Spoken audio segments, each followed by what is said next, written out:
Assalamualaikum warahmatullahi wabarakatuh. Selamat jumpa. Kita ketemu lagi di Laboratorium Fisika Instrumentasi. Semoga Anda semua dalam kondisi sehat. Oke, pagi ini kita mempelajari tentang pengukuran transformer. Transformer ini bentuk kerangkanya seperti ini. Kalau bentuk jadinya transformer ini seperti ini. Ya, ini transformer zaman tahun 80-an. Ini Anda belum lahir mungkin ya. Tapi memang adanya seperti ini. Nah, transformer ini pada dasarnya bagan-bagannya adalah kalau ini dicopot ini kumparan untuk outputnya, ini kumparan untuk sisi inputnya. Utamanya adalah inti besi. Ini inti besi. Inti besi ini terbuat dari pelat-pelat besi. Ini lapisan-lapisan daripada besi yang dipres kemudian dikeling seperti ini sehingga dia terkesan seperti besi utuh. Besi utuh. Padahal ini semua adalah pelat-pelat yang setiap sisi pelatnya itu diberikan email seperti ini. Untuk apa? Kalau ada arus bekerja di dalam inti besi ini, maka arus itu hanya akan bekerja dalam satu arah, satu putaran saja. Nah, seperti yang Anda ketahui bahwa transformer itu ada sisi inputnya. Ini dari sisi inputnya, ini sama seperti ini ya. Kalau ini dipasang begini, dipasang seperti ini, sama fungsinya. Ini sudah menjadi transformer, ini juga sudah menjadi transformer. Kalau yang alat ini sisi inputnya ada di sini. Ini masuk ke PLN dari induk. Ini sisi outputnya. Nah, kalau yang di transformer ini sisi inputnya. Jadi ini yang akan memberikan arus masuk ke dalam inti besi. Setelah ada induksi, maka akan muncul arus induksi dari kumparan dalam sisi outputnya. Ini prinsip kerja daripada transformer yang nanti akan Anda pelajari selanjutnya.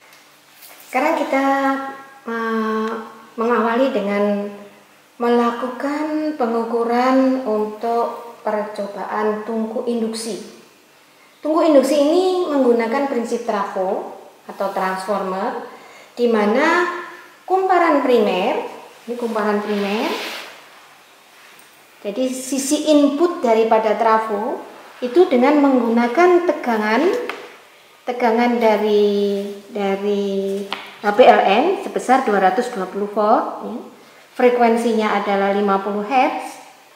Jumlah lilitannya adalah 500 dengan arus yang bisa bekerja pada kumparan ini adalah senilai 2,5 ampere.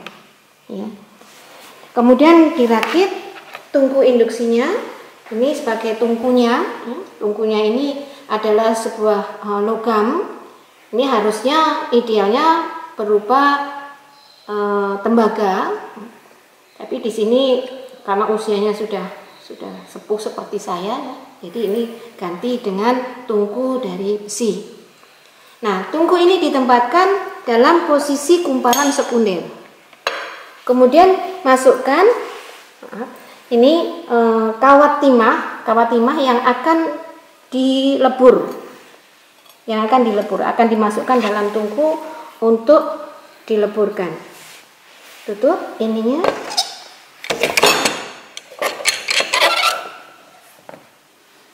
Oke, jadi inti besinya sudah tertutup. Kencangkan.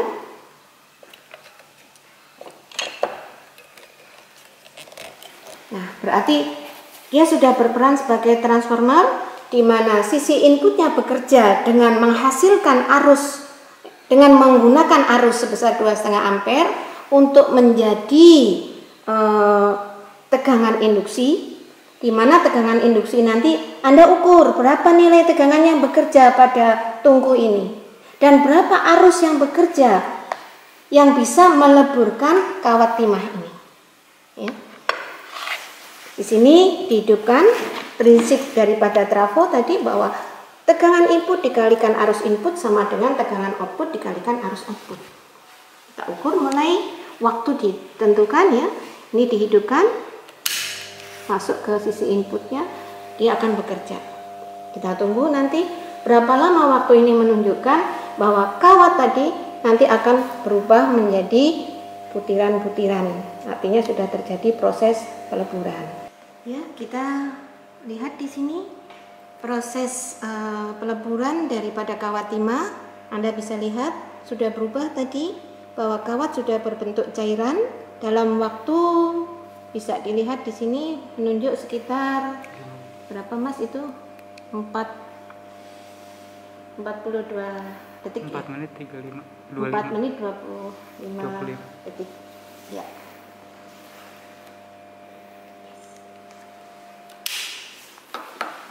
Ini ambil lagi, tolong di situ.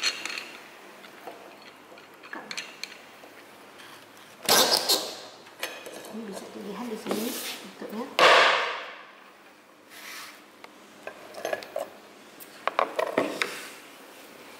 Oke, jadi peleburan timah dengan menggunakan tungku induksi, di mana prinsip kerja transformer yang berperan di sini. Kita lanjut kepada penggunaan transformer dalam bentuk lain, yaitu berfungsi sebagai step up dan step down. Kita pasang di sini untuk kumparan sekundernya. Untuk trafo step down dulu.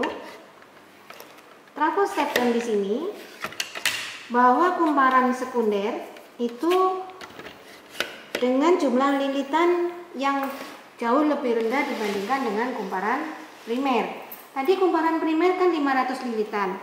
Kumparan sekunder di sini untuk menghasilkan 4 ohm di sini bisa dilihat. Ini ada kelihatan nggak di sini? Nah ini, ya. Ini ada lilitan pertama, lilitan kedua, lilitan ketiga, lilitan keempat, lilitan kelima. 5 lilitan ini dipasang seri menjadi kumparan sekunder dengan tegangan 4 volt, 4 volt, 6 volt, 4 volt, dan 2 volt. Ini nanti tolong Anda hitung bahwa I yang keluar itu adalah sekitar 10 ampere. Resistansinya sekitar 0,1 ohm. Nanti ini akan dibaca ketika ini berperan sebagai transformer.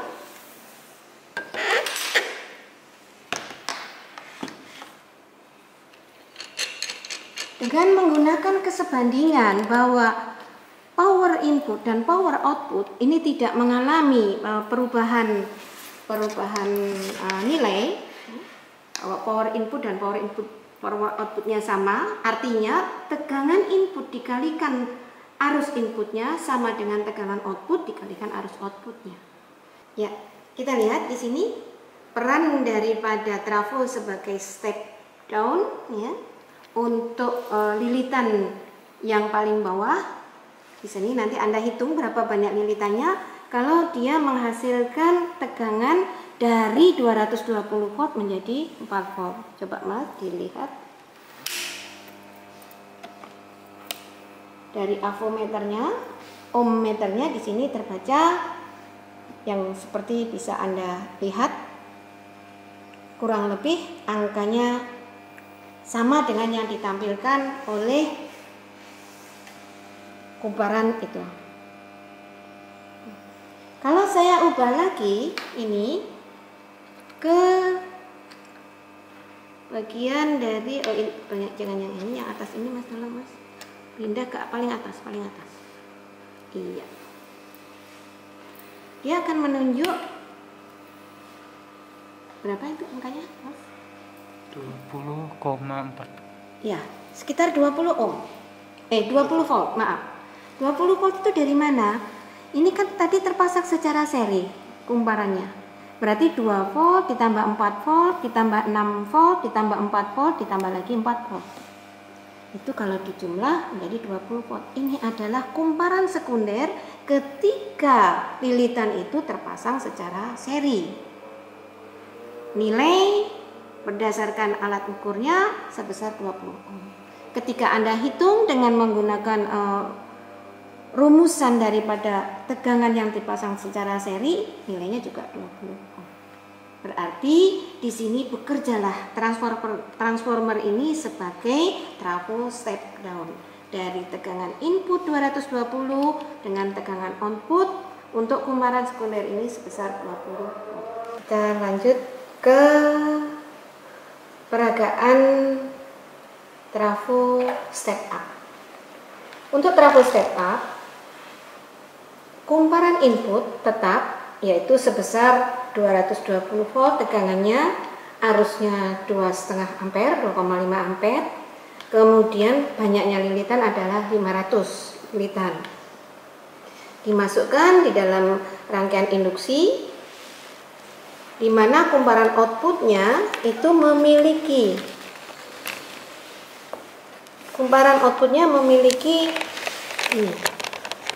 N-nya 23.000, banyaknya lilitan 23.000. Kemudian tegangannya adalah 10.000 volt. Tegangannya 10.000 volt dengan arus di sini yang keluar adalah sekitar berapa ini, Mas? 0,2 ampere. Nah, ini tegangannya akan naik sampai senilai 10.000 volt. Di mana pada tegangan tinggi itu kalau kita lihat di dalam referensi, nanti referensinya akan disampaikan kemudian ya, bahwa ini terpisahkan kutub-kutubnya. Kalau ini di-on-kan, maka kutub-kutub ini apabila didekatkan satu dengan yang lain, pada jarak tertentu di sini akan terjadi lompatan elektron. Di mana pada jarak yang tepat sesuai dengan perhitungan bahwa energi elektron volt itu pada jarak tertentu itu akan menghasilkan lintasan atau lompatan elektron yang kontinu. Nanti bisa Anda lihat di dalam tampilan video yang lain ya, bahwa di sini akan terjadi lompatan elektron. Itu untuk trafo step up.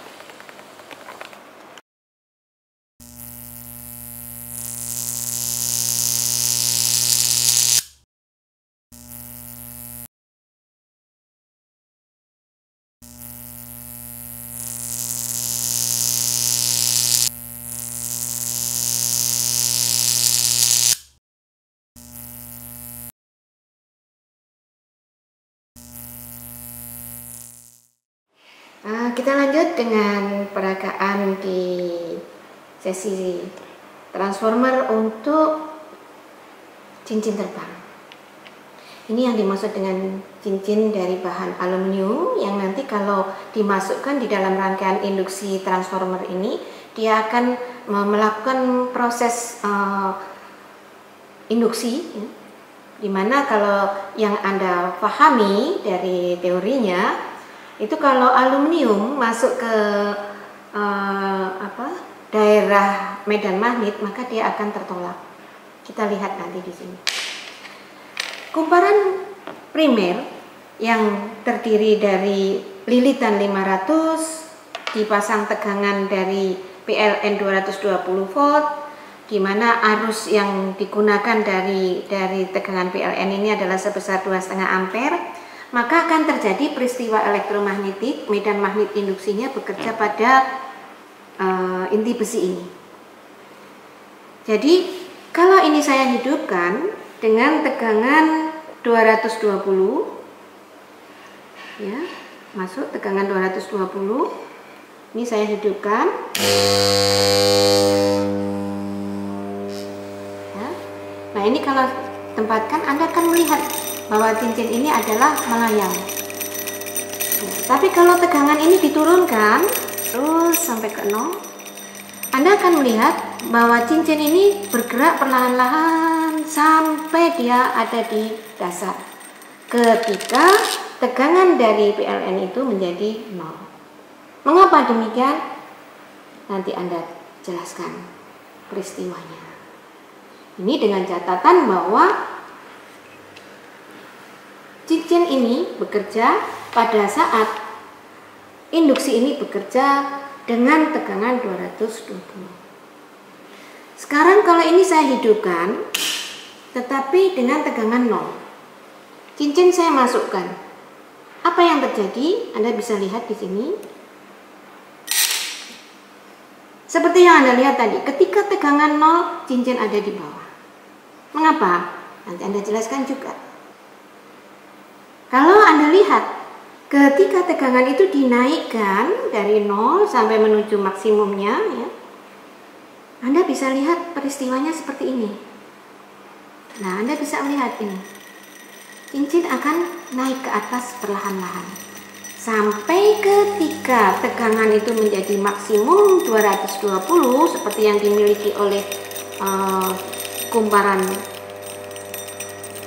primer ini, Anda bisa melihat bahwa kondisi cincin seperti ini. Tolong jelaskan mengapa demikian. Peristiwa elektromagnetiknya, peristiwa induksinya, sehingga ada proses seperti ini. Ini yang disebut dengan peristiwa cincin terbang.